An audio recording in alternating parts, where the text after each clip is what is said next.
आज के इस अज़ीमुश्शान जलसे दस्तारबंदी में फारिग होने वाले हुफ़ाज़े किराम, जुमला सामईन बज़्मे मोहब्बत, अस्सलामु अलैकुम व रहमतुल्लाहि ताला व बरकातुहू व मग़फ़िरतुहू। मैंने आप लोगों को सलाम किया है।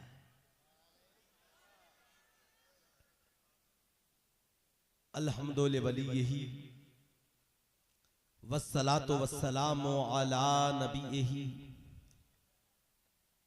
अम्मा बाद, फ़अऊज़ु बिल्लाहि मिनश शैतानिर रजीम, बिस्मिल्लाहिर रहमानिर रहीम।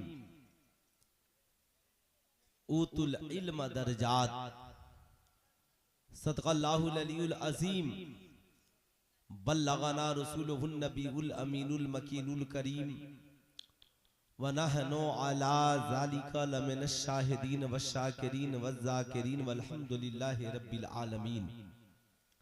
सारे जहान के मरकज़े अक़ीदत, मुस्तफ़ा जाने रहमत, शम्ए बज़्मे हिदायत, हुज़ूर अहमद मुज्तबा हज़रत मोहम्मद मुस्तफ़ा सल्लल्लाहु ताला अलैहि वसल्लम के बारगाहे आली जाह में जी लगाकर हदियाए दुरूदो सलाम पेश करें और पूरा मजमा बवाज़े बुलंद पढ़ें। अल्लाहुम्मा सल्ली अला सय्यदना शफ़ीना हबीबना मौलाना मोहम्मद मादनिल जूद वल करम, मंबइल इल्म वल हिल्म वल हिकम, बारिक वसल्लिम सल्लु अलैहि सलातन व सलामन अलैका या रसूल अल्लाह, सल्लु अलैहि सलातन व सलामन अलैका या हबीब अल्लाह, दाइमन अबदन अबदा। काबिल मुबारकबाद है मदरसा इस्लामिया हुसैनिया के जुमला अराकीन, मुहिब्बीन,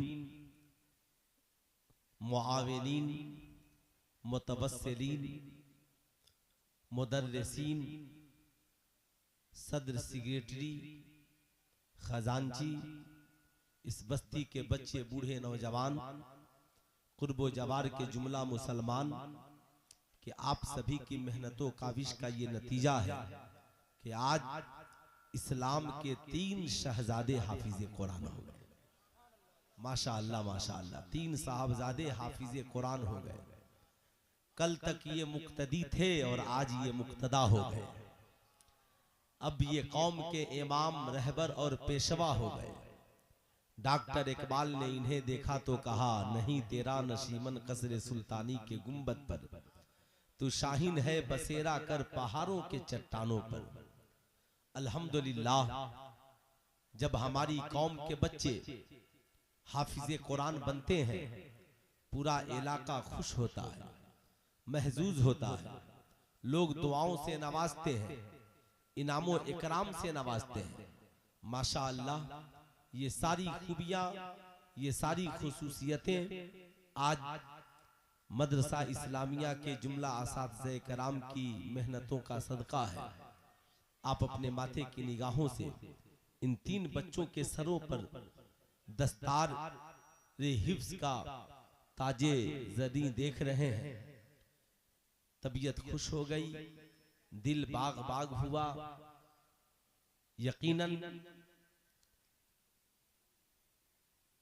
हमने जो मेहनतें की थी, आज जो सारी मेहनतें रंग लाई। आपने मुझसे पेशतर हमारी जमात के जमासाल खतीब हजरत मौलाना मंजर रजा साहब किबला हुजूरी का बेहतरीन खिताब हुआ। मेरे बाद फिर हमारी जमात के एक अजीम स्कॉलर हजरत अल्लामा गुलाम गौस कादरी साहब किबला के खूबसूरत बयान से आप अपने आप को मुस्तफिज करेंगे।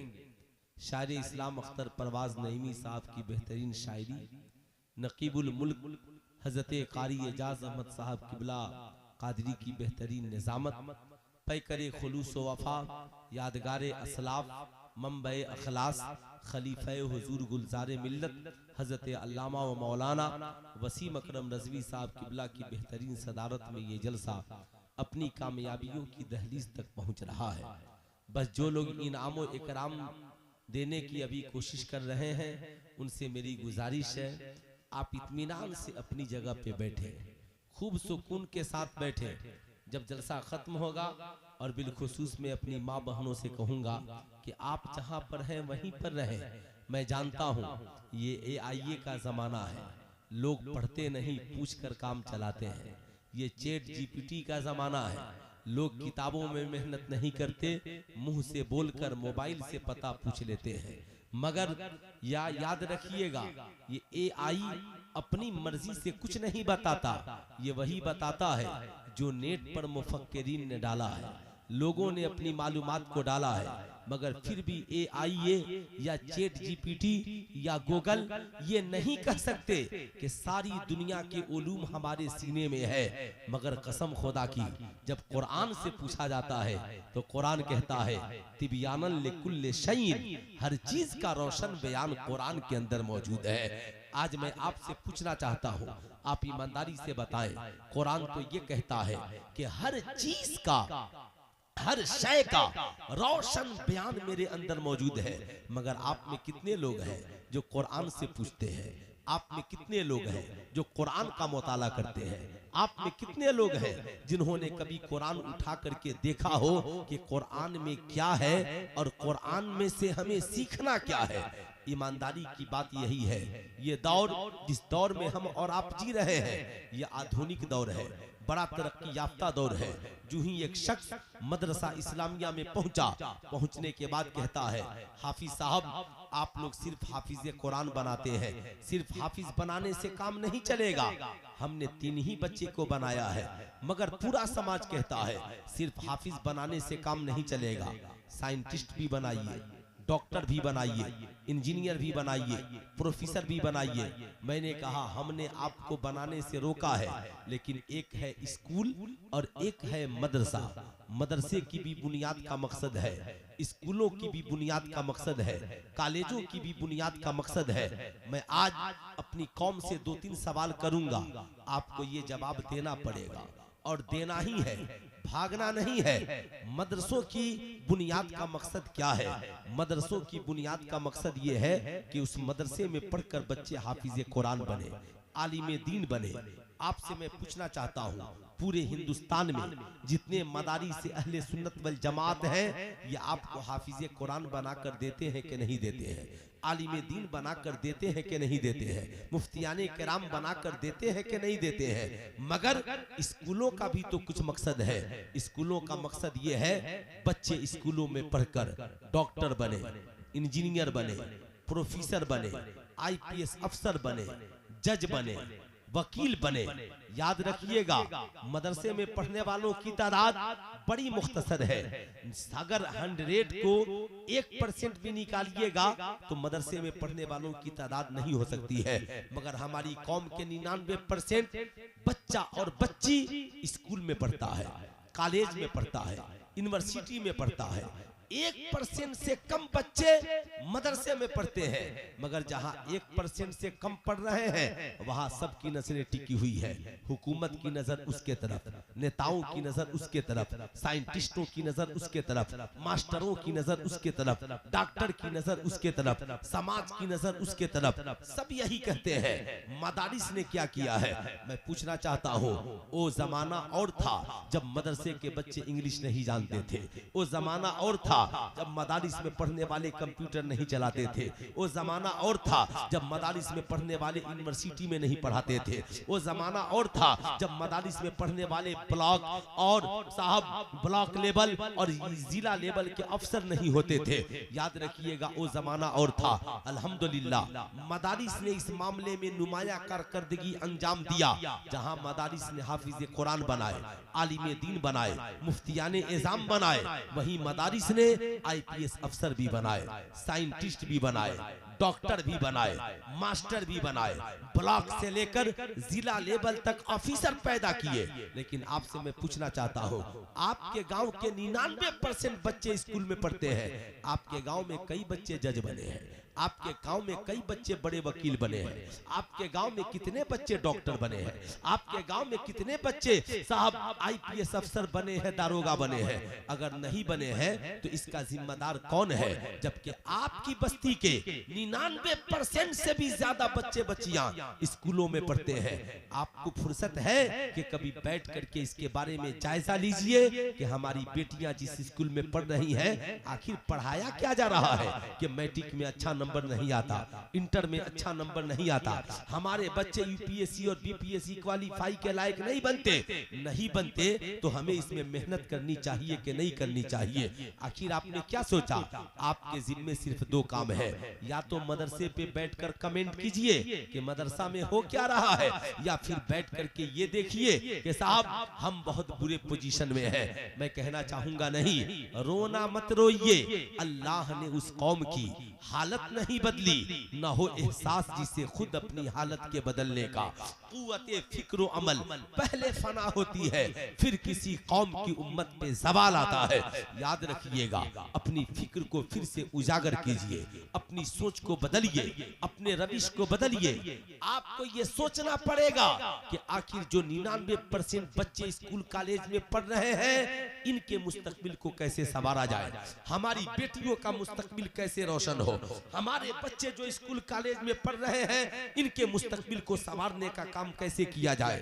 मैं आज भी कहता हूं, चैलेंज के साथ कहता हूं, गांव में सैकड़ों बच्चे एक साल में मैट्रिक पास करते हैं मगर गांव में कोई खास बदलाव नहीं आता। लाखों हजारों बच्चे इंटर पास करते हैं मगर इलाके में कोई बदलाव नहीं आता। वही चाले बेढंगी जो पहले थी वो अब भी है, डिग्रियां मिल जाती हैं, पता क्या चलता है। लेकिन अगर गांव का एक बच्चा किसी मदरसे से फारिग होकर या मदरसा इस्लामिया से फारिग होकर हाफिज कुरान बनता है तो पहले अपने आपको बदलता है, चेहरे को नबी की सुन्नत से सजाता है, आंखों में हया भरता है, इस्लामी लिबास से अपने जिस्म को सजाता है, फिर घर पहुंचता है, घर वालों को इस्लाम की तबलीग करता है, खानदान वालों को इस्लाम की तबलीग करता है। तनहा मदरसे का एक फारिग बच्चा पूरी बस्ती में इनकलाब लाने की बात करता है। यही वजह है मैं कहता हूँ, किसी पीर के 1000 मुरीद एक तरफ और दरसगाह में पढ़कर फारिग होने वाला एक आलिमे दीन एक तरफ, ये हजारों मिलकर करोड़ों की जिंदगी नहीं बदल सकते मगर तन्हा एक आलिम करोड़ों की जिंदगी में को रोशन कर सकता है। तन्हा एक हाफिज कुरान करोड़ों की जिंदगी में इनकलाब ला सकता है। आपसे मैं पूछना चाहता हूँ, जो ही ये बच्चे निकलते हैं पढ़कर और अपनी बस्ती में जाते हैं, नया इनकलाब, नई सुबह, नया सवेरा, ये बच्चे मस्जिद के मेंबर पे नजर आते हैं, रमजान में मुसल्ले पे नजर आते हैं, तबलीग के लिए गांव में नजर आते हैं, बच्चों को पढ़ाते हुए नजर आते हैं, कभी कुरान पढ़ाते हैं, कभी हदीस पढ़ाते हैं, कभी वुजू की तालीम देते हैं। तन्हा एक हाफिज कुरान पूरी बस्ती में भलाई की बात करता है।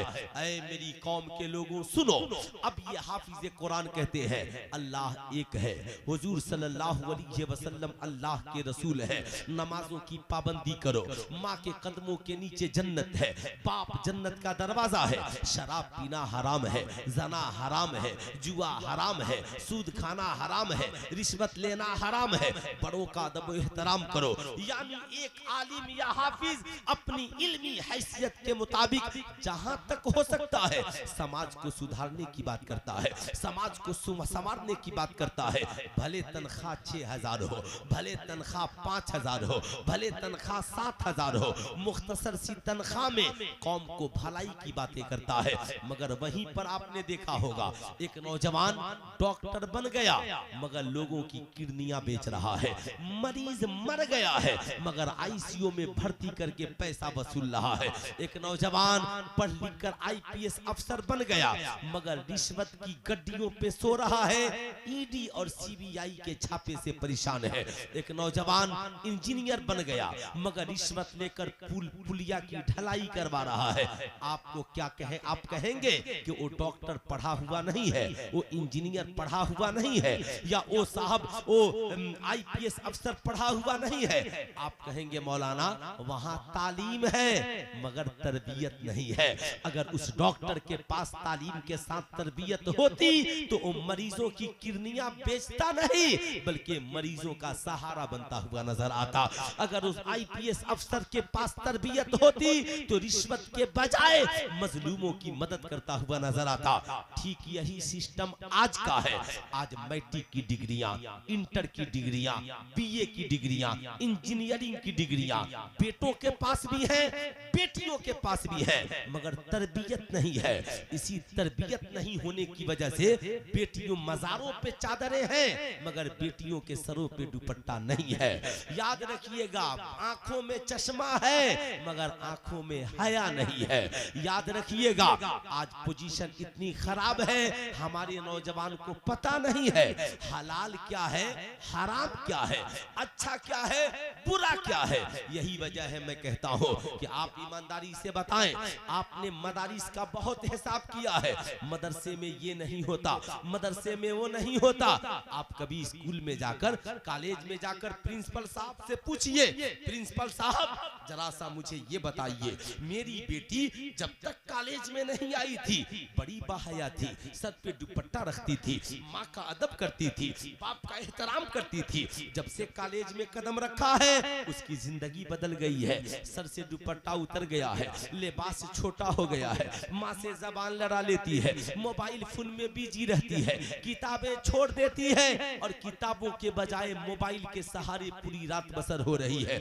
मेरा बेटा बहुत नेक था, पढ़ता था, लिखता था, माँ बाप की कदर करता था, मगर जब से कॉलेज में कदम रखा है कलम की जगह तमचे चला रहा है, शराब पी रहा है, जना में मुलविस है, जुआ खेल रहा है। मास्टर साहब ये क्या हो गया है? कॉलेज का प्रोफेसर कहेगा हम किताबें पढ़ाने आते हैं, आपके बच्चों को किरदार पढ़ाने नहीं आते। मगर कसम खुदा की हमारी कौम का कोई बच्चा और बच्ची जब किसी दीनी इदारे में पढ़ने जाता है तो हमारा आलिम उसे कुरान भी पढ़ाता है, साथ में मदीने वाले मुस्तफा का किरदार भी पढ़ाता है। जब कोई बच्ची मदरसे में पढ़ने जाती है हमारी ये जमात की आलिमा उसे कुरान भी पढ़ाती है, साथ में सैयदा खातूने जन्नत का किरदार भी पढ़ाती है। ऐ मेरी कौम के लोगों याद रखना, आज मैं आपसे पूछना चाहता हूँ, स्कूल कॉलेज तो इसलिए बने कि वहाँ डॉक्टर बनाए जाए, इंजीनियर बनाए जाए, प्रोफेसर बनाए जाए, IPS अफसर बनाए जाए। मदारिस इसलिए बने यहाँ हाफिज कुरान बनाए जाए, आलिम दीन बनाए जाए। मदारिस के पास कोई बजट नहीं है मगर स्कूलों के पास सरकार का बजट है, स्कूलों के पास आपके जेब का बजट है, कॉलेजों के पास आपके जेब का बजट है। आप ईमानदारी से बताएं, जितने लोगों की औलादें स्कूलों में पढ़ती है, कोई बाप स्कूल में फी देने से नहीं घबराता, मगर मस्जिद का इमाम जो कुरान पढ़ाता है उसे तनख्वाह देने में पसीना आ जाता है। याद रखिएगा, हमारे बच्चे कॉलेज में या बेटियां कॉलेज में पढ़ती हैं, ट्यूशन सेंटर में पैसा देने में माथे पे पसीना नहीं आता। सरकारी फंड भी है, हमारे जेब का पैसा भी है, मगर मदारिस में हमारे बच्चे पूरे साल फ्री में पढ़ते हैं, मगर हमें एक बार भी ये शौक नहीं होता कि हाफिज साहब से कभी पूछ भी ले, हाफिज साहब आपका बजट इन साल का कितना है। मैं कहूंगा ए मेरी कौम के शहजादों, मैं ये नहीं कहता कि आप स्कूल कॉलेज से हट जाइए, स्कूल को भी सलामत रखिए, कॉलेज को भी सलामत रखिए, मगर जितना बजट स्कूल कॉलेज का है अगर उसका आधा बजट भी हमने मदरसों के लिए अपने जेब से पेश कर दिया तो जो हाफिज कुरान और आलिम दीन भीख मांगकर कौम के बच्चों को फ्री में हाफिज कुरान बना रहे हैं, यही उलमा तंजीम बनाकर आपके बच्चों को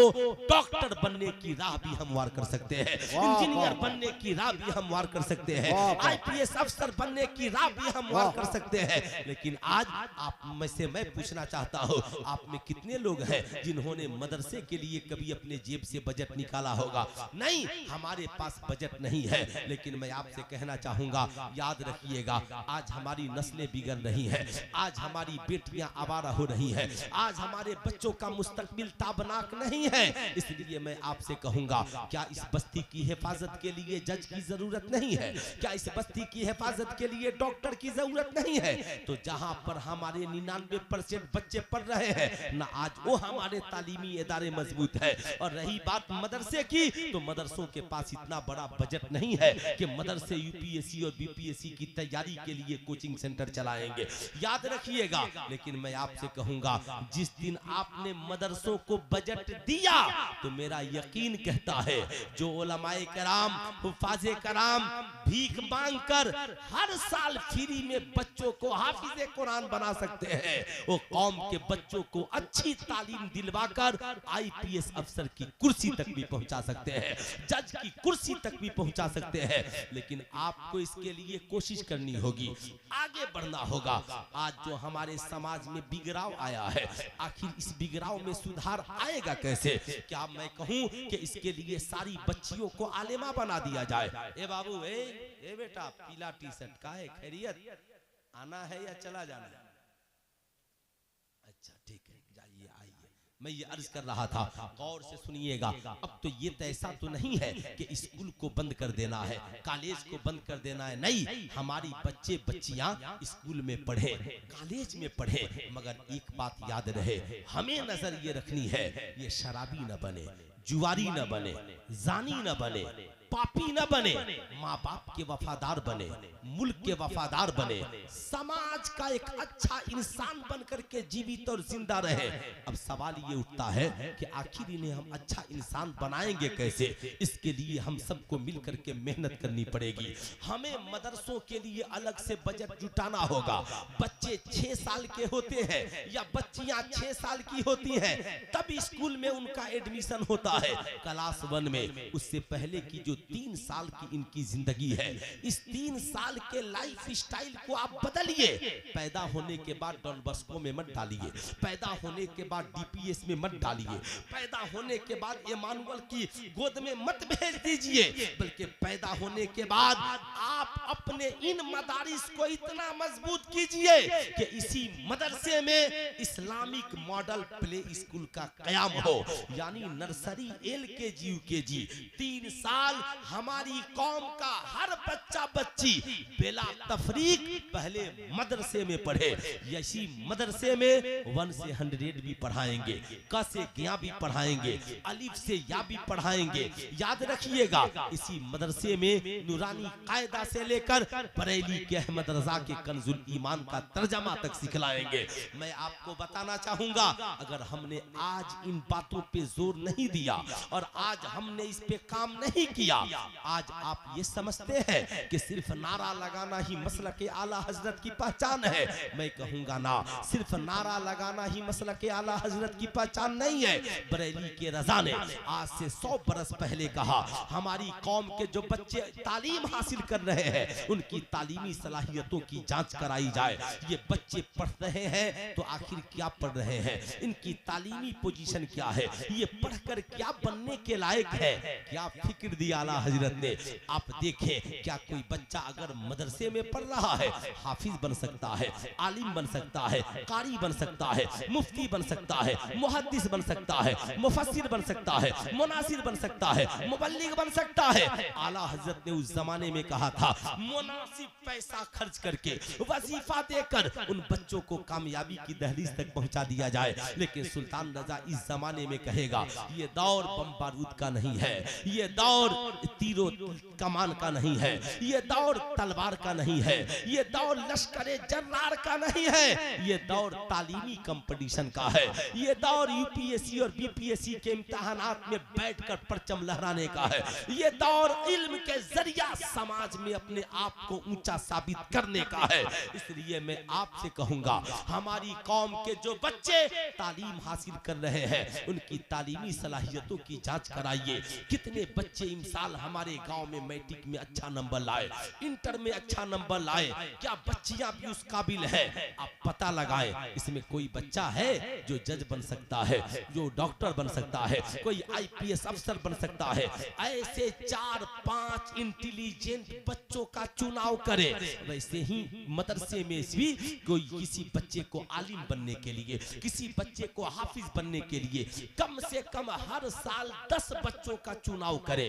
पता लगाए ये बच्चे बड़े ब्रिलियंट हैं, पढ़ेंगे तो जज बनेंगे, डॉक्टर बनेंगे, आईपीएस अफसर बनेंगे, साहब प्रोफेसर बनेंगे, बड़े आलिम बनेंगे, बेहतरीन हाफिज बनेंगे। अब पता लगाइए कि इनके वालिदैन की माली पोजीशन क्या है, क्या वो पैसा खर्च करके बना सकते हैं? अगर बना सकते हैं तो सुभान अल्लाह। आप सब उनसे कहिए कि इस बच्चे को पढ़ाकर जरूर बनाइए, हमसे जो मदद होगी हम करेंगे। लेकिन अगर वो बच्चे गरीब हैं तो टेंशन मत लीजिए, पूरी बस्ती मिलकर उन बच्चों को पढ़ाकर कामयाबी की दहलीज तक पहुंचा दीजिए। आप कहेंगे मौलाना बच्चे वो पढ़ेंगे, फायदा हमें क्या होगा? मैं कहूंगा फायदा पूरी कौम का होगा। जानते हैं क्यों? अगर आज हमने अपनी हिफाजत के लिए क्या किया, अगर याद मालूम है, आज जमाना हमें पसमानदा कहता है, आज लोग हमें अकलियत कहते हैं। हम चाहे जितनी बड़ी बिल्डिंग बना ले मगर है पसमानदा, हम चाहे जितने मालदार हो जाएं मगर है अकलियत। अकलियत में रहकर अक्सरियत पे गालिब आना है तो तलवार की जरूरत नहीं, पढ़े लिखे हुसैनी नौजवानों की जरूरत है। जिस दिन हमारी कौम का नौजवान पढ़ेगा और आपके गांव का कोई बेटा जज बनेगा, कोई आईपीएस अफसर बनेगा, कोई डॉक्टर बनेगा, जो आपकी बस्ती को नीची नजर से देखते थे वो आपकी बस्ती की तरफ आंखें दिखाने से घबराएंगे, कहेंगे ये गांव जज साहब का है, ये गांव आईपीएस अफसर का है, ये गांव डीएम साहब का है, ये गांव वकील साहब का है, ये गांव बड़े आलिम साहब का है। इस गांव का मिजाज बदल गया है। ऐ मेरी कौम के नौजवानों, अकलियत में रहकर अक्सरियत पे गालिब आने के लिए दौलत की जरूरत नहीं बल्कि पावर ऑफ एजुकेशन की जरूरत है। हमें शिक्षा की जरूरत है, हमें तालीम की जरूरत है। इसलिए आज से अगर हमने मेहनत नहीं की, इस्लाम कहता है टेंशन मत लो, अगर आपके पास जाती रकम नहीं है तो कम से कम ज़कात की रकम ही को जमा कीजिए। आपसे मैं पूछना चाहता हूँ, बड़ी मुख्तसर सी बात, अगर आपकी बस्ती में 100 घर की आबादी है, अगर हर घर में 2 औरतें रहती हैं तो कौन ऐसी औरत होगी जिसके पास 1-2 लाख का जेवर नहीं होगा? अगर 100 घर में 200 औरतें हैं, अगर 2 लाख का जेवर एक औरत के पास है तो 5000 रुपए एक औरत के जेवर के ज़कात बनते हैं। अब आप जोड़ लीजिए कि अगर हमने सारा हिसाब सही से कर लिया तो इंशाअल्लाह हमारे मदारिस भी चलते हुए नजर आएंगे और उन्हीं पैसों से गरीब बच्चे जहां पे दुनियावी तालीम में परचम लहराएंगे वहीं दीनी तालीम में भी परचम लहराते हुए नजर आएंगे। मगर हमें अपनी फिक्र को बदलना होगा, हमें अपने सिस्टम को बदलना होगा। अगर आज आपने नहीं बदला तो हमारी औलादों को तरक्की, हमारी औलादों को तबाह बर्बाद होने से कौन रोक सकता है? अगर इन्हें तबाही से रोकना है, इन्हें बर्बादी से रोकना है तो हमें तालीम के निहज पे काम करना होगा। इंसान और जानवर में फर्क क्या है? इंसान और जानवर में फर्क यही है, जानवर भी अपने बच्चों को खिलाता है, इंसान भी अपने बच्चों को खिलाता है। जानवर भी, चिड़िया भी अपने बच्चों के लिए घोंसला बनाती है, इंसान भी अपने बच्चों के लिए मकान बनाता है। जो काम जानवर कर रहा है वही काम हम भी करके सिर्फ मुतमईन है कि मेरा बेटा खाना खा लिया, मेरा बच्चा अच्छे बिल्डिंग में रह रहा है। नहीं, जानवर और इंसान में फर्क यही है, जानवर अपने बच्चों को पढ़ाता नहीं, इंसान अपने बच्चों को पढ़ाता है। जानवर अपने बच्चों को तरबियत नहीं देता, इंसान अपने बच्चों को तरबियत से नवाजता है। जिस दिन हमने अपनी कौम के हर बच्चे बच्ची के रूह को मोड़ा और उनकी तालीमी पोजीशन को सही की और उन्हें सबसे पहले मदरसे में लाया, बच्चियां भी आ गई, बच्चे भी आ गए। जानते हैं क्यों जरूरी है? आज हमारे बच्चों की आंखें खुल रही है, बच्चा एआईए की गोद में है, आज बच्चों की आंखें खुल रही है, बच्चा मोबाइल की गोद में सांसें ले रहा है। मैं कहूंगा इनके मुस्तकबिल को हमने रोशन करने के लिए क्या किया?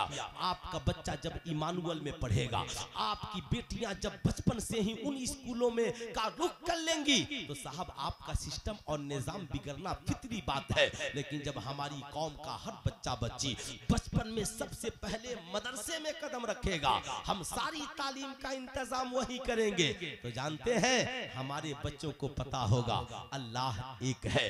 हमें ये पेशानी सबके सामने नहीं बल्कि उस खुदा की बारगाह में झुकानी है। मुहम्मदुर रसूलुल्लाह सल्लल्लाहु अलैहि वसल्लम अल्लाह के रसूल है। जब मदर्स डे आएगा तो मदर्स डे के मौके पर साहब जैसे सारे स्कूलों में डांस किया जा रहा है, हमारे मदरसे में डांस नहीं बल्कि हमारा आलिम कहेगा सुन, माँ के कदमों के नीचे जन्नत है, बाप जन्नत का दरवाजा है। सुनो, माँ बाप की हकी, माँ बाप की खिदमत हर हाल में तुझे करनी है। माँ बाप से दुआएं लेना, माँ बाप की खिदमत करना, माँ बाप से हर हाल में प्यार करना।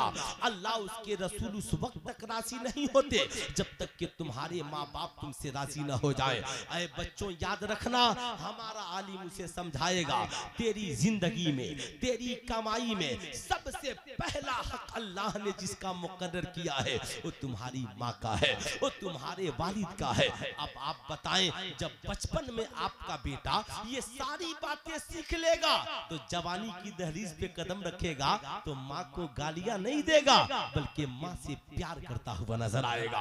बाप को घर से निकालेगा नहीं, बाप को गले से लगाता हुआ नजर आएगा। हमारे ये आलिम उसे बताएंगे, ऐ बच्चे सुनो, ये आज नशा मुक्ति दिवस है, इस्लाम में नशा हराम है। हमारा आलिम शराब की बोतल को बनाएगा, तस्वीर बनाएगा और बताएगा बच्चों ये शराब की बोतल है। मालूम है हुजूर की आमद से पहले लोग शराब पीते थे। हाल ये था शराब की मंडियां लगती थी, हर किस्म का अलग अलग शराब मार्केट में मिलता था। लोग शराब पी करके अक्लों को खो जाते थे, शराब पी करके बेहुदा हरकतें करते थे। मगर इस शराब की हुर्मत का सबसे पहले जिस मजहब ने ऐलान किया उस मजहब को मजहब इस्लाम कहा जाता है। जिस नबी ने ऐलान किया उस नबी को मुहम्मदुर रसूलुल्लाह सल्लल्लाहु अलैहि वसल्लम कहा जाता है।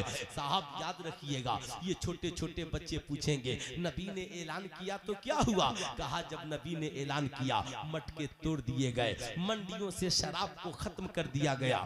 जो लोग पेट में पी चुके थे उंगलियां डालकर कह करके शराब को बाहर निकाल दिए, इसलिए कि इस्लाम का हुक्म आ गया कि शराब पीना हराम। तो दीवानों ने शराब की तरफ देखना गवारा नहीं किया, शराब को पेट में रखना गवारा नहीं किया। मगर ठीक आज पोजीशन ये है कि जब हम कहीं जाते हैं, कल मैं उत्तर प्रदेश में था, गांव में हाफिज साहब ने आहिस्ता से कान में कहा, हजरत जब पैसा हो रहा है ना तो नौजवान शराब की तरफ भाग रहे हैं। मैं आपसे पूछना चाहता हूँ, ऐ मेरी कौम का नौजवान, तू मुसलमान है, तेरा खानदान मुसलमान है, तू मुसलमान होकर शराब के करीब जाता, शर्म नहीं आती? तू मुसलमान होकर जुए के करीब जाता, शर्म नहीं आती? ये इस्लाम है जो तालीम से भी नवाजता है और तरबियत से भी नवाजता है। जानते हैं ये AIA का जमाना है।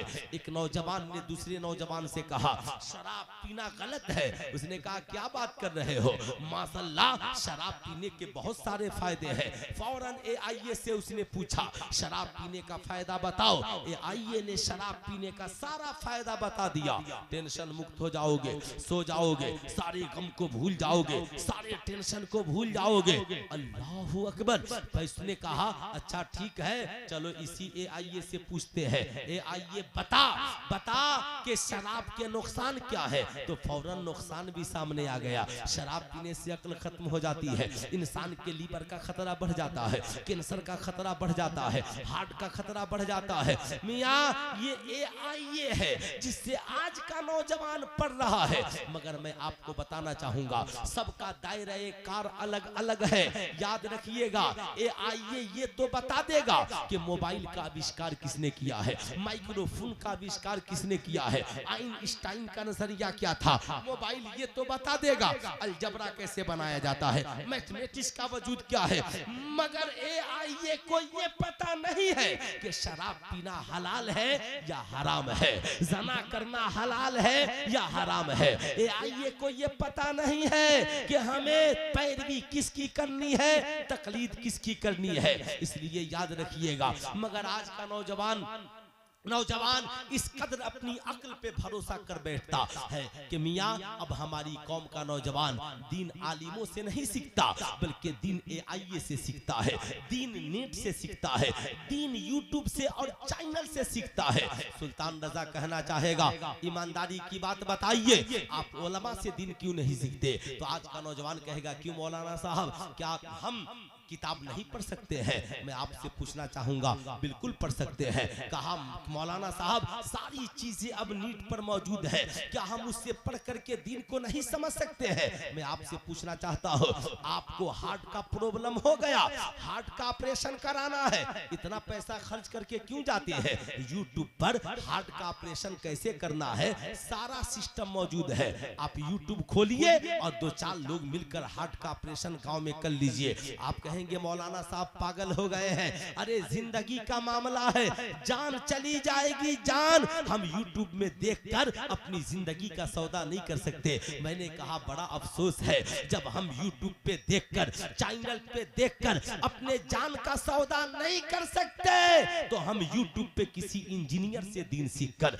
हम किसी नालायक शख्स से दीन सीखकर, हम AI से दीन सीखकर अपने ईमान का सौदा कैसे कर सकते हैं? तभी तो बरेली के रजा ने कहा, अल्लाह की सरताब कदम शान है ये, इंसान नहीं इंसान वो इंसान है ये। कुरान तो ईमान बताता है इन्हें, ईमान ये कहता है मेरी जान है ये। आपको मानना पड़ेगा, मियाँ हार्ट के ऑपरेशन के लिए माहिर डॉक्टर की जरूरत है, पाँव के ऑपरेशन के लिए माहिर डॉक्टर की जरूरत है, आंख के ऑपरेशन के लिए माहिर डॉक्टर की जरूरत है, तो ईमान की हिफाजत के लिए माहिर आलिम की जरूरत क्यों नहीं है? इसलिए मैं कहता हूँ, जान की हिफाजत के लिए माहिर डॉक्टर से ऑपरेशन कराइए, और ईमान की हिफाजत के लिए मसलके आला हजरत पे के मानने वाले उलमाए किराम से दीन सीखिए, उनके दरसगाहों के करीब होइए। सबसे दीन मत सीखिए वरना ईमान बर्बाद हो जाएगा। जैसे जान की हिफाजत के लिए हम सारे डॉक्टर से ऑपरेशन नहीं करा सकते, ऐसे ही ईमान की हिफाजत के लिए हर चैनल वाले मौलवी साहब से हम दीन नहीं। वाह वाह वाह, समझ रहे बात? नारे तकबीर, नारे रिसालत, इस्लाहे मुआशरा कॉन्फ्रेंस, हजरत अल्लामा मुफ्ती सुल्तान रजा साहिब किबला, हम दीन सीखेंगे, हुजूर मुहद्दिसे कबीर से सीखेंगे, हम दीन सीखेंगे, मुफ्ती अख्तर हुसैन अलीमी साहब से सीखेंगे, हम दीन सीखेंगे मसलके आला हजरत के जो इस दौर के सच्चे मुबल्लिगीन हैं, हम उन उलमा से दीन सीखेंगे, ताकि हमारा ईमान भी बचा रहे, हमारे अमल की भी हिफाजत होती रहे। इसलिए जिसका जितना मामला है आप उससे आगे न बढ़ाएं। जाहिर सी बात है ये बड़ा पुरफतन दौर है, जाहिर सी बात है अब ये बच्चे हैं। आपने देखा होगा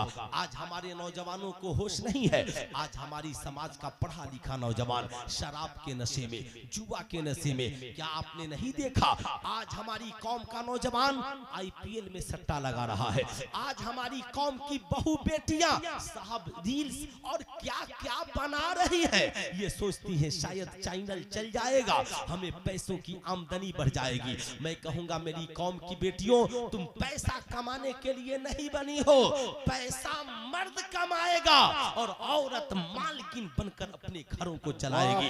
जानते हैं आज होता क्या है? आज सबसे बड़ा प्रॉब्लम ये है हर इंसान अपनी मर्जी का मजहब तलाश रहा।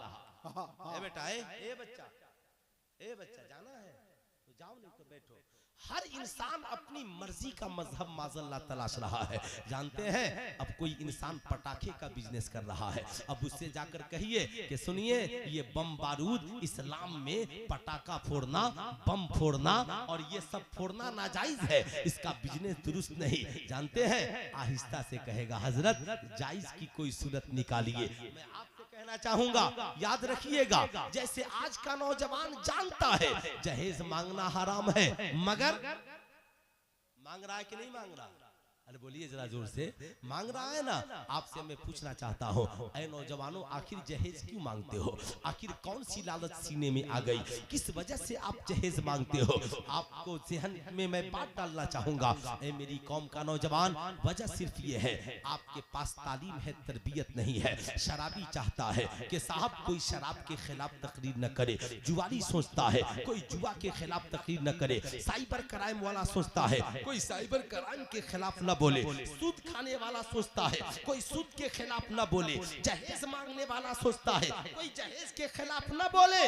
मगर मैं याद रखिएगा, हम अपनी मर्जी के मालिक न बने। आज का नौजवान, लड़का हो या लड़की, बस जबान पर एक नारा है, मौलाना साहब क्या मेरी जिंदगी नहीं है, मेरी अपनी कोई ख्वाहिश नहीं है, मेरी अपनी कोई च्वाइस नहीं है? मैं आपसे पूछना चाहता हूँ, हराम चीजों को पीकर ही ख्वाहिश का एहतराम क्यों करते हैं? अल्लाह ने अगर एक चीज को हराम करार दिया तो सैकड़ों पीने वाली हलाल चीजें मौजूद है।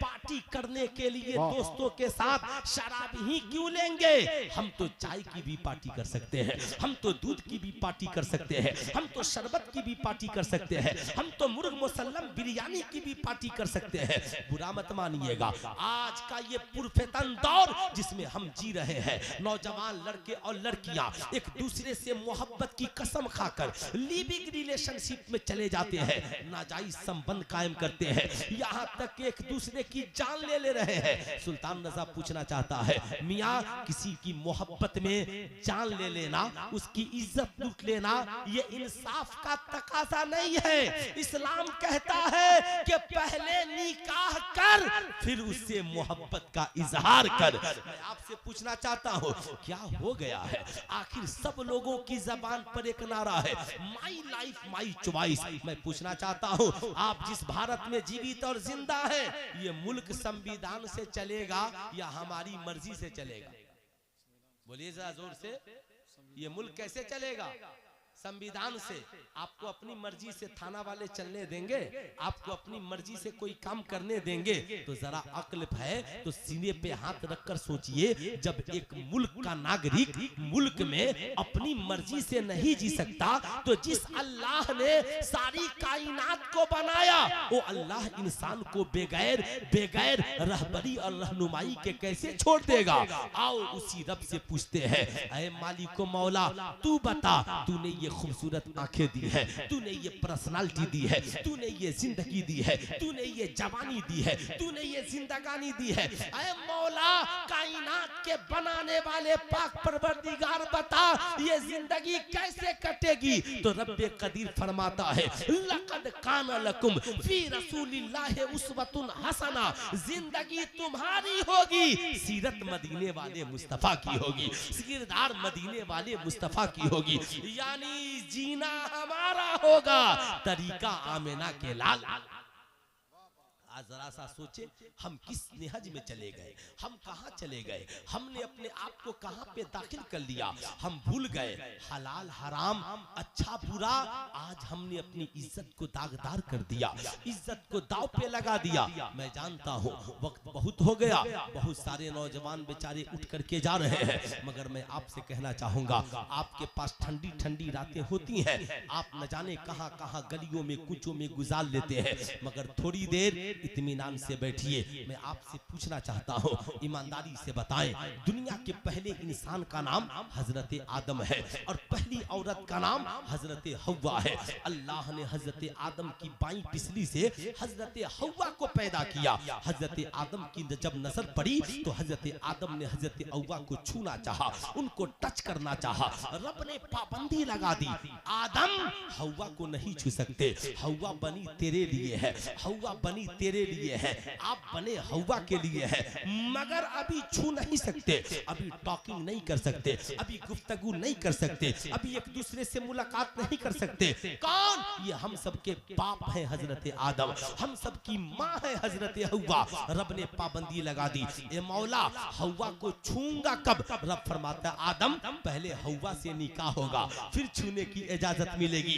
यानी बगैर निकाह के दुनिया के पहले मर्द और पहली औरत को मिलने की इजाजत रब ने नहीं दी। तो अब आज का कोई इंसान कहे कि हम बगैर निकाह के जीवित और जिंदा रहेंगे, यही वजह है निकाह करना हजरत आदम की सुन्नत है, हजरत हवा की सुन्नत है। इसी सुन्नत को नबी ने जिंदा किया और फरमाया अन्निकाहु मिन सुन्नती फमन रगिब अन सुन्नती फलैसा मिन्नी। निकाह मेरी सुन्नत है, जो इससे एराज करे वो मुझसे नहीं है। ऐ मेरी कौम के शहजादे और शहजादियों, निकाह के अलावा अजनबी मर्द औरत के मिलने के जितने रास्ते हैं ये नाजायज है, ये हराम है। इस्लाम लिविंग रिलेशनशिप की इजाजत नहीं देता, इस्लाम बॉयफ्रेंड और गर्लफ्रेंड की इजाजत नहीं देता। जानते हैं आज हमारी जिंदगी में जो सबसे बड़ी कमी आ गई वो तरबियत की कमी आ गई। हमारे बेटे बेटियां तो पढ़कर बड़े हो गए, मगर तरबियत की इतनी कमी हो गई कि वो भूल गए इज्जत भी कोई चीज है। अल्लाह के नबी ने फरमाया अल हया वो शोबतुम मिनल ईमान, हया ईमान का हिस्सा है। इसलिए मेरी कौम की शहजादियों, सीने पे हाथ रखकर सोच लेना कि कभी तुझे बगैर निकाह के किसी के रिलेशनशिप में तुझे नहीं आना है। याद रखना जिन लड़कियों ने अपनी मर्जी के फैसले लिए, क्या हुआ? पटना की उस लड़की के साथ नर्सिंग की छात्रा थी, माँ बाप की इज्जत का ख्याल न किया, मजहब की इज्जत का ख्याल न किया, रिलेशनशिप में आ गई, झूठ बोलकर अपार्टमेंट में ये कह करके रहे कि हम दोनों मियाँ बीवी है, मगर क्या हुआ? वही हुआ जो हम लोग बताते हैं। ऐ मेरी कौम की बेटियों, ये हर आई लव यू लिखने वाला ये तुझसे मोहब्बत नहीं करता, ये हबश का पुजारी है, ये तेरे हुस्न का पुजारी है, ये तेरी इज्जत लूटना चाहता है। ये तो सिर्फ इतना चाहता है कि एक बार तुझसे नाजायज रिश्ता कायम कर ले और ताकि तुम्हारी इज्जतों को लूट ली जाए। वही वजह है वो तुझे महंगे टेलीफोन देते हैं, महंगे गिफ्ट देते हैं, तेरी तालीम में मदद की बात करते हैं, तेरे माँ बाप के इलाज में मदद की बात करते हैं। बहाना कोई भी हो, मगर याद रखना सारी दुनिया की दौलत फैसिलिटी एक तरफ और इज्जत और आबरू की जिंदगी एक तरफ। याद रखना जैसे चाय पीने वाला चाय की प्याली को उस वक्त तक हाथ में पकड़े रहता है जब तक कि चाय खत्म नहीं हो जाए। जब चाय खत्म हो जाती है प्याली को जमीन पे फेंक कर चल देता है। ठीक यही हाल आज के उन आवारा कुत्तों का है जो सिर्फ लड़कियों पे इसलिए नजरें रखते हैं किसी तरीके से प्रेम जाल में फंस जाए। हम उन्हें 10-20 दिन दिल्ली मुंबई घुमाए, उनकी इज्जत तो आबरू लूट ले। अब वो लड़कियां कहती हैं मुझसे शादी करो, तो अब शादी करने की तो इसकी औकात नहीं है। ये छिछोरा क्या शादी करेगा? जो पढ़ लिख कर कामयाब होता तो माँ बाप इज्जत तो आबरू से उसकी शादी करते। अब या तो उसको उसका गला दबा देगा या उसे टुकड़े टुकड़े करके गटर में डाल देगा या ऊपर से ढकेल करके मार देगा। ऐ मेरी कौम की बेटियों, अपनी इज्जत तो आबरू की भी हिफाजत करो और अपनी जान की भी हिफाजत करो। याद रखना, बताओ ईमानदारी से, जिस माँ बाप ने बचपन से लेकर जवानी तक, बता जब तू पैदा हुई उस वक्त से लेकर 20 साल तक जिस माँ ने तुझे पढ़ाया लिखाया, बता पैदा होने के बाद मैं नौजवान लड़कों से भी पूछना चाहता हूँ और लड़कियों से भी, पैदा होने के बाद तेरे पसंद का सबसे पहला कपड़ा किसने खरीदा था? जवाब यही होगा, मेरी माँ ने खरीदा था, मेरे बाप ने खरीदा था। तेरे लिए अच्छे स्कूल का इंतजाम किसने किया था? तेरे माँ बाप ने किया था। तेरे लिए अच्छे कपड़े किसने खरीदे थे? तेरे माँ बाप ने खरीदे थे। सुल्तान रजा पूछना चाहता है, ऐ मेरे कौम के नौजवान लड़के और लड़कियों, जो माँ बाप 20-22 साल बचपन से जवान जवानी तक तेरी हर जायज ख्वाहिशात का इंतजाम कर सकते हैं, तेरे लिए अच्छे बंगले का इंतजाम कर सकते हैं, तेरे लिए अच्छी गाड़ी का इंतजाम कर सकते हैं, तेरे लिए अच्छे अच्छे खाने का इंतजाम कर सकते हैं, तेरे लिए अच्छे जोड़े खरीद सकते हैं, तो वही माँ बाप जवानी में दूल्हा के लिए अच्छी नेक दुल्हन का भी इंतजाम कर सकते हैं और दुल्हन के लिए नेक दूल्हा का भी इंतजाम कर सकते हैं। इसलिए मैं कहूंगा माई लाइफ माई चॉइस की बात बुला दो और ये फैसला करो, आज के बाद तुम्हारा कदम घर से निकलेगा अपनी मर्जी से नहीं निकलेगा, सैयदा खातूने जन्नत की सुन्नत पे अमल करते हुए निकाह के बाद माँ बाप की मर्जी से निकलेगा। वाह वाह, आपसे मैं पूछना चाहता हूँ, ये तरबियत कौन देगा, ये तालीम कौन देगा, ये शिक्षा कौन देगा? एक बात बड़ी जरूरी है, याद रखिएगा, आज हमारे यहाँ तालीम है मगर तरबियत नहीं है। देखिए सरकार ने, बस एक दो बातें फिर तकरीर खत्म, सरकार ने सहाबा को तालीम से भी नवाजा और तरबियत से भी। बेशक। अब बड़ी जरूरी बात एकदम गौर से सुनेंगे, माँ बहने तुम भी सुनना। सरकार की बारगाह है और सरकार की दो दो जौजा बगल में बैठी है, एक हजरत मैमूना है और एक हजरत उम्मे सलमा है, दूसरा भी नाम हो सकता है। सरकार की दो दो जौजा बैठी है, सरकार की बारगाह है, हमारा रिश्ता उनसे माँ वाला रिश्ता है। अब्दुल्ला इब्ने मक्तूम नाबीना सहाबी रसूल चले आ रहे हैं, आंखों से अंधे हैं, चले आ रहे हैं, किससे मिलने? सरकार से मिलने आ रहे हैं। बोलने सुभान अल्लाह, किससे? हुजूर से मिलने आ रहे हैं। अल्लाह अकबर, मिलने हुजूर से आ रहे हैं। सरकार के बगल में मोमिनों की माएं बैठी हैं, सरकार की दो दो जौजा बैठी हैं। सरकार की जब नजर पड़ी है, हुजूर की नजर हजरत अब्दुल्ला इब्ने मक्तूम पर, तो सरकार ने कहा अपनी जौजा से अंदर चली जाओ, मोमिनों की माओं से अंदर चली जाओ। तो उन्होंने कहा हुजूर क्यों? कहा वो देखो अब्दुल्ला इब्ने मक्तूम आ रहे हैं। गौर से सुनिएगा, वो देखो अब्दुल्ला इब्ने मक्तूम आ रहे हैं। अल्लाह अकबर। तो इन्होंने कहा कि हुजूर अब्दुल्ला इब्ने मक्तूम तो अंधे हैं, उन्हें दिखता नहीं है, अगर हम अंदर नहीं भी जाएं तो क्या फर्क पड़ता है? सुनो गौर से, हुजूर फरमाते हैं अब्दुल्ला इब्ने मक्तूम तो अंधे हैं मगर तुम तो अंधी नहीं हो। मैं आपसे कहना चाहूंगा ये किन को नसीहत कर रहे हैं हुजूर? अल्लाह अकबर, मोमिनीन की माँ है, सरकार की जौजा है। आका फरमाते हैं अब्दुल्ला इब्ने मक्तूम अंधे हैं मगर तुम तो अंधी नहीं हो। याद रखिएगा जिंदगी में, अल्लाह अकबर, जैसे अजनबी मर्द के लिए अजनबी औरत का देखना हराम है, ऐसे ही अजनबी औरत के लिए अजनबी मर्द का देखना हराम है। लेकिन आज मैं आपसे पूछना चाहूंगा, मुझे याद है जब मैं 2006 में पढ़ करके आया तो अल्लामा अब्दुल अजीज खान साहब किबला अक्सर महफिलों में उनकी हाजिरी होती थी, मगर थी किसी की हिम्मत कि उनके सामने वीडियो कैमरा लगा, निकाह की मजलिस में चले गए, थी किसी की हिम्मत कोई उनके सामने वीडियो कैमरा लेकर के खड़ा हो जाए? नहीं, वो उलमाए किराम मना फरमाते थे, मर्द हक कलंदर थे, कहते थे खबरदार ये वीडियो ये सारी चीजें बंद करो। क्यों? उस वक्त जब उनकी तरबियत में जो रहने वाले लोग थे वो अपने घरों में कहते थे सुनो कोई वीडियो कैमरा लेकर शादी ब्याह में घर के अंदर नहीं जाएगा, घर के अंदर पर्दा नशी औरतें हैं, उनकी तस्वीरें बनाते हो, वीडियो बनाते हो। मियाँ ये तो उनके जमाने की बात थी, अब किसी वीडियो वाले को क्या मना कीजिएगा, वो कहेगा हमको मना कर रहे हैं। यहाँ तो हर हाथ में मोबाइल मौजूद है, खुद लोग अपना चैनल बना रहे हैं, खुद सेल्फी ले रहे हैं, खुद साहब अपने 2 घंटे 2.5 घंटे की वीडियो बना रहे हैं, खुद औरतें अपने हुस्न जमाल का सौदा कर रही है। इसलिए मैं अपनी कौम की बेटियों से कहूंगा, याद रखना तालीम का मतलब ये नहीं है, तरक्की का मतलब ये नहीं है, मोबाइल हाथ में आ गया इसका मतलब ये नहीं है हैं कि हम अपनी तस्वीर को फेसबुक के जरिया लोगों तक पहुंचाएं, हम अपने हुस्न जमाल को चैनल के जरिया लोगों तक पहुंचाएं, हम नाच गा करके और रील बना करके गैरों तक हम अपनी बेहुदा हरकतें पहुंचाएं। नहीं, याद रखना ये इसलिए नहीं है, यही वजह है। मियां याद रखिएगा, हुजूर ने ऐसी तरबियत का इंतजाम किया। आज नौजवान कहते हैं मौलाना साहब देखने से क्या होता है, अरे कोई देख लेगा तो क्या हो जाएगा।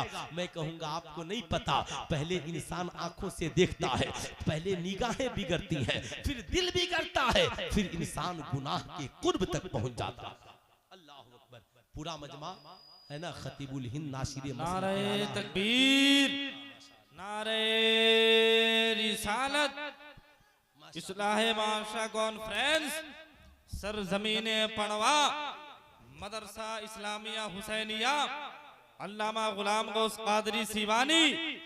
नारे तकबीर, नारे रिसालत।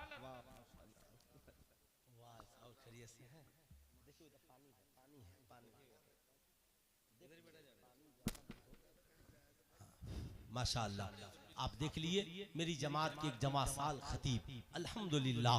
मेरे बाद जहां से मेरी तकरीर खत्म होगी वहीं से आप खिताब सुनेंगे। मैं ये अर्ज कर रहा था, आज नौजवान कहते हैं मौलाना साहब देखने से क्या होता है। सरकार ने क्या कहा था, मोमिनीन की माँ से अंदर चली जाओ। अब्दुल्ला इब्ने मखतूम आ रहे हैं, उन्होंने कहा हुजूर वो तो अंधे हैं, कहा वो अंधे हैं मगर तुम तो अंधी नहीं हो। आज का नौजवान मौलाना साहब देखने से क्या होता है, पहले निगाहें बिगड़ती हैं, फिर दिल बिगड़ता है, फिर जाकर इंसान गुनाह के करीब पहुंच जाता है। याद रखिएगा निगाहें यही है। लोग कहते हैं देखने से क्या होता है, इन्हीं आंखों से नाच देखिए गुनाह होगा, फिल्म देखिए गुनाह होगा, मूवीज देखिए गुनाह होगा, मगर इन्हीं निगाहों से मोहब्बत के साथ माँ बाप के चेहरे को देखिए, हज मकबूल का सवाब मिल जाएगा। इन्हीं निगाहों से कुरान को देखिए, सवाब मिल जाएगा। इन्हीं निगाहों से उलमा के चेहरे को देखिए, सवाब मिल जाएगा। अरे गलत हराम चीजों को देखना हराम है और जायज और अच्छी चीजों को देखना कारे सवाब है। इसलिए मैं कहूंगा ये मत कहना कि देखने से क्या होता है, देखने से बहुत कुछ होता है। इसलिए अपने रविश को बदलिए, अपने नजरिए को बदलिए, अपनी फिक्र को बदलिए। याद रखिएगा, बस आखिरी बात जो मैं बताना चाह रहा हूं, याद रखिएगा हमें अपने निहज को बदलना होगा। हम अगर इस दौर में मुकाबला कर सकते हैं तो इल्म के जरिया, शिक्षा के जरिया। मैं कॉलेज स्कूल में पढ़ने वाले लड़कों से भी कहूंगा, आप लोग स्कूल कॉलेज की तालीमी पोजीशन पे गौर कीजिए। 1% से भी कम बच्चे मदरसे में पढ़ते हैं, मगर 2, 4, 5, 10 हाफिज बनते हैं। मगर स्कूलों में बच्चे IPS अफसर नहीं बन रहे हैं, अच्छे जज नहीं बन रहे हैं, वकील नहीं बन रहे हैं। आपके अंदर क्वालिटी नहीं आ रही है। कब तक सिर्फ इलेक्ट्रीशियन प्लम्बर बनकर विदेश जाइएगा, कब तक सिर्फ पासपोर्ट वीजा लगा करके जाकर विदेश में कमाइएगा। यहाँ पे साहब जाकर के अफसरों के पीछे पीछे कब तक घूमिएगा। क्यों नहीं आप इल्म के मैदान में कदम रख करके मुकाबले की कोशिश करते हैं। और मैं कौम के नौजवान लड़के और लड़कियों से भी कहूंगा, आपके माँ बाप जो विदेश में कमा रहे हैं तो यहाँ उनकी दौलत का मिसयूज मत कीजिए, गलत इस्तेमाल मत कीजिए। बड़ी मेहनत की कमाई है, उसका इस्तेमाल सही जगह कीजिए, उस दौलत का इस्तेमाल सही जगह कीजिए। मियां क्या किया आपने, कुछ नहीं किया। आपने 1 केजी आटा खरीदा, मदरसा इस्लामिया के प्रिंसिपल साहब के पास आए, कहा हजरत ये 1 केजी आटा है, लीजिए कुछ बच्चों को खिला दीजिएगा। हजरत ने 10 रोटियां बनवाई और 4 दर्जे हिफ्ज के बच्चे को बुलवाया और 3-3 रोटियां दे दी। क्या हुआ, उन बच्चों ने 3-3 ही रोटियां खाई, बैठकर कुरान याद करने लगे। वाह, किसी ने सूरह फातिहा याद कर लिया, किसी ने सूरह इखलास याद कर लिया, किसी ने सूरह नास याद कर लिया। खाई तो 3 ही रोटियां थी, मगर एक-एक सूरतें याद कर ली। साहब रोटियां कब की खत्म हो गई, मगर याद तो पूरी जिंदगी बाकी है। अब जब जब सूरह इखलास पढ़ेगा तब तब सवाब, जब जब सूरह नास पढ़ेगा तब तब सवाब, जब जब कुरान पढ़ेगा तब तब सवाब। वो दूसरों को पढ़ाएगा सवाब, वो तीसरे को पढ़ाएगा सवाब। यानी 1 केजी आटे की इतनी बरकत होगी कि मैदान महशर में पहाड़ की शक्ल अख्तियार कर जाएगा। इसलिए मैं कहूंगा दौलत का गलत इस्तेमाल मत कीजिए। जहां आप स्कूल के लिए दौलत खर्च करते हैं, पैसे खर्च करते हैं, वहीं इन मदरसों को मजबूत बनाइए। जिस दिन आपने मदारिस को भी अच्छा बजट दिया, इंशाअल्लाह ये मदारिस भी हाफिज कुरान भी बनाएंगे, साइंस भी पढ़ाएंगे, कंप्यूटर भी पढ़ाएंगे। क्यों नहीं पढ़ाएंगे? हमें भी पैसा दीजिए, हम कंप्यूटर लगाएंगे, लैब खोलेंगे, लाइब्रेरी बनाएंगे, फील्ड बनाएंगे, खेलने की जगह बनाएंगे, सब बनाएंगे। मगर आपने क्या किया? मदरसों को ज़कात फितरा तक महदूद करके, बोलिए, मदरसों को आपने क्या किया? ज़कात फितरा तक महदूद करके रख दिया। ऐ मेरी कौम के लोगों, मदरसे को ज़कात फितरे से ऊपर उठाइए। और कल बरोज़े महशर अगर अल्लाह ने पूछ दिया कि बता तूने कुरान की तालीम के लिए, मेरी किताब के लिए कितने पैसे खर्च किए, तो क्या जवाब दीजिएगा? ज़कात दिए थे, फितरा दिए थे, चरमे कुर्बानी दिए थे, वो तो गरीबों का हक था। मगर बताइए इंग्लिश के लिए कितना खर्च किए, मैथ के लिए कितना खर्च किए, साइंस के लिए कितने पैसे खर्च किए? आज तो बड़ा अफसोस होता होगा आपको सोच करके, अफसोस होना भी चाहिए। मियाँ, हम मदरसों को ज़कात फितरे से ऊपर नहीं कर सके, मगर एक गरीब इंसान रोजाना कमाकर बच्चे की स्कूल की फी की फिक्र करता है, लेकिन इस बात की गारंटी नहीं है कि वो बच्चा इंटर पास हो जाएगा तो माँ बाप का वफादार भी होगा, बीए पास होगा तो समाज का एक अच्छा इंसान भी बनेगा। लेकिन मैं कहूंगा नहीं, बीए कराइए, इंटर कराइए, मगर समाज का अच्छा इंसान बनाने के लिए उसे कहीं न कहीं दीन की तालीम से जरूर जोड़िए। दीन की तालीम से जोड़ने के लिए ये मदारिस है। मैं कहता हूँ स्कूल में भेजने से पहले 3 साल गांव का हर बच्चा बच्ची पहले मदरसे से जुड़े, यही नर्सरी LKG UKG का कयाम हो, ताकि बच्चे इमानुअल में आके नहीं खोले, कुरान पढ़ाने वाले हाफिज कुरान की गोद में आके खोले, उनकी फिक्र यहाँ पे परवान चढ़े। अगर आज हमने इसका इंतजाम नहीं किया तो हमारे बच्चों को शराबी होने से कौन बचाएगा, हमारे बच्चों को जुआरी होने से कौन बचाएगा? इसलिए मैं कहूंगा दीन इन उलमा से सीखिए। याद रखिए, माँ बाप की कदर कीजिए, बड़ों का अदब व एहतराम कीजिए। सारी तकरीरें मैं ही नहीं करूंगा, अल्लामा गुलाम गौस कादरी साहब किबला भी हैं, बाकी तकरीरें इनसे समाअत कीजिए। मेरी गुजारिश यही है मेरे दोस्त, जहां सारी दुनिया में आप दौलतें बिखेर रहे हैं, जरा उलमा का भी ख्याल रखिए। मेरी तरह 1 लाख बड़े जुब्बा मामा वाले आलिम आ जाएं, आपकी जिंदगी में इनकलाब उस वक्त तक नहीं आएगा जब तक अपने गांव, मदरसे और मस्जिद के इमाम का सही इस्तेमाल नहीं कीजिए। हम तो 1 रात तकरीर किए चले गए, मगर आपकी असल रहनुमाई तो ये उलमाए कराम और हुफाजे कराम करेंगे, ये करेंगे। आप कम से कम अपने घर में दीन सीखने का माहौल, कम से कम संडे को छुट्टी है ना, तो आधा घंटा इमाम साहब को दावत दीजिए, हाफिज साहब को बोलिए हजरत मेरे घर पे पर्सनल आइए, फिर पर्सनल औरतों को पर्दे में आप बैठ जाइए, हजरत आज मेरे घर वालों को वुजू करने का तरीका बता दीजिए, मर्द को भी और औरत को भी। क्यों मियाँ, हमारी बीवी है, उसे पता भी नहीं है कि अगर आटे की सख्ती नाखून में जम जाए फिर हम वुजू करें तो औरतों का वुजू, जब तक हम आटे को नहीं निकालेंगे उनके वुजू मुकम्मल नहीं होंगे। कौन बताएगा आपको? हम सीखते कहाँ हैं? आपकी, मेरा बेटा है, बचपन से लेकर MA तक पढ़ा, आपने कभी आलिम साहब को बुलाकर बैठाया और कहा हजरत जरा सा आज हम सब बैठे बताइए कि बच्चों पर माँ बाप का क्या हक है और माँ बाप पर बच्चों का क्या हक है? हमें ये बताना होगा, हमें ये सीखना होगा। ये सिर्फ ताबीजों के भरोसे जिंदगी मत गुजारिए कि बेटा मेरा वफादार हो जाए, ताबीज लिख दीजिए।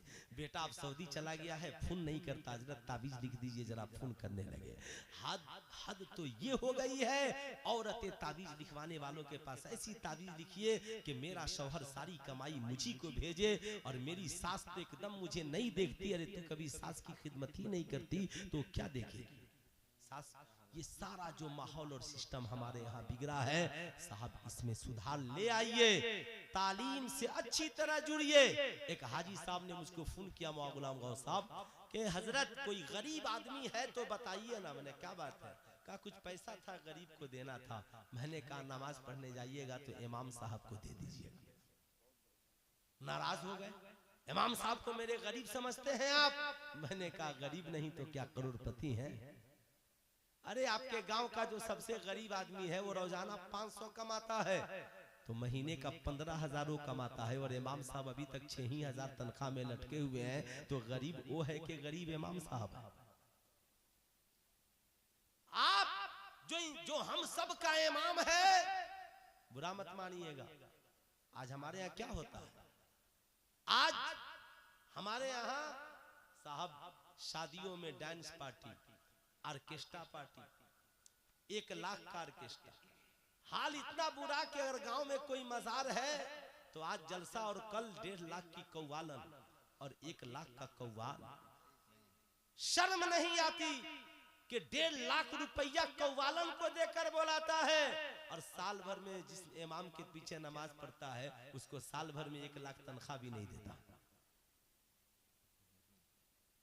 क्या बेड़ा गर्क हो। आप बताएं, इस दौर में कोई कहे कि मैं गरीब हूं, इमाम साहब को तनख्वाह नहीं दे पाऊंगा, मैं चैलेंज से कहता हूं उस घर में 4 मोबाइल है, 5 मोबाइल है, पांचों पे महीने के 1500 के रिचार्ज हो रहे हैं, तो 1500 का रिचार्ज करने के लिए गरीब नहीं है, और इमाम साहब को 500 रुपया तनख्वाह देनी है तो गरीब हो गया। ऐ मेरी कौम के लोगों, याद रखिएगा, हमने अगर अपने हालात में सुधार नहीं किया, अगर हम अपने उलमा की कदर नहीं करेंगे, हुफाजे कराम की तनख्वाह नहीं बढ़ाएंगे, कम से कम हर घर 500 रुपए भी तनख्वाह देंगे, 100 घर की आबादी होगी तो 2 अच्छे आलिम आपकी बस्ती में रहेंगे। आज लोग इसलिए हाफिज नहीं बनाते कि ये हाफिज बनकर 7-8 हजार की तनख्वाह कमाएगा, उससे अच्छा है इलेक्ट्रीशियन प्लम्बर बनेगा तो 40-50 हजार विदेश में कमाएगा। तो काहे के लिए हाफिज कुरान बनेगा। सिवान के न जाने सैकड़ों हाफिज कुरान इलेक्ट्रीशियन और प्लम्बर बनकर विदेश में खट रहे हैं। क्यों? ये सब इसमें क्या हमारी कोताही नहीं है, ये हमारी कमियों की वजह से हमने अपने हुफाज की कदर नहीं की, हमने अपने उलमा की कदर नहीं की। वही 6,000, वही 7,000, वही 8,000, मियाँ 20,000 में हमारा घर नहीं चलता, मगर पूरी बस्ती के इमाम का घर 7,000 में चल जाता है। बड़ी ताज्जुब की बात है। आप कभी अपनी बीवी को महीने में 7,000 सिर्फ देकर देखिए,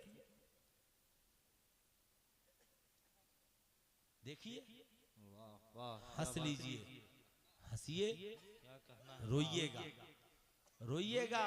आज मदारिस में पढ़ाने के लिए अच्छे आलिम नहीं मिल रहे हैं, अच्छे हाफिज नहीं मिल रहे हैं। एक साहब ने सिवान में बरजस्ता मुझसे कहा कि जितने सिवान में तेज तर्रार लोग थे सब सरकारी नौकरी में है। वाह, है ना।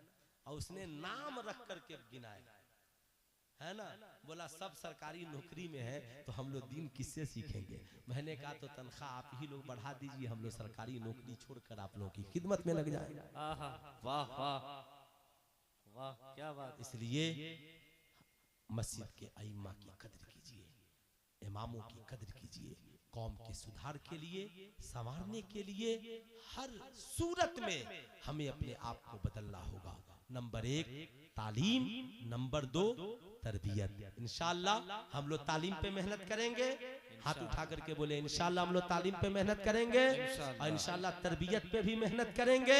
और माँ बहनों से गुजारिश है, उनको मैं क्या कह सकता हूँ, वरना आंध्रा में एक हादसा हो गया था मेरे साथ। मैं उनसे यही कहूंगा कि आज तुम ये अहद कर लो, अपने शौहरों की नाकदरी नहीं करोगी, सास ससुर की इज्जत करना, अपने शौहरों के कमाए हुए माल को मॉल में ले जाकर बर्बाद मत करना, मोबाइल का गलत और मिसयूज गलत इस्तेमाल मत करना, नमाज रोजों की कसरत करना, अपने घर को तिलावत की बरकतों से आबाद करना, और बेटियों को जहां सारी तालीम देती हो वहां सैयदा खातून जन्नत की सीरत से उन्हें तरबियत जरूर देना, ताकि उनका मैका भी खुशगवार रहे, ससुराल भी खुशगवार रहे, जिंदगी बाकी मुलाकात बाकी। पूरा मजमा मिलकर पढ़ लीजिए अस्तगफिरुल्लाह रब्बी मिन कुल्ली ज़ंबी व अतूबु इलैहि। पढ़ लीजिए ला इलाहा इल्लल्लाह मुहम्मदुर रसूलुल्लाह सल्लल्लाहु अलैहि वसल्लम।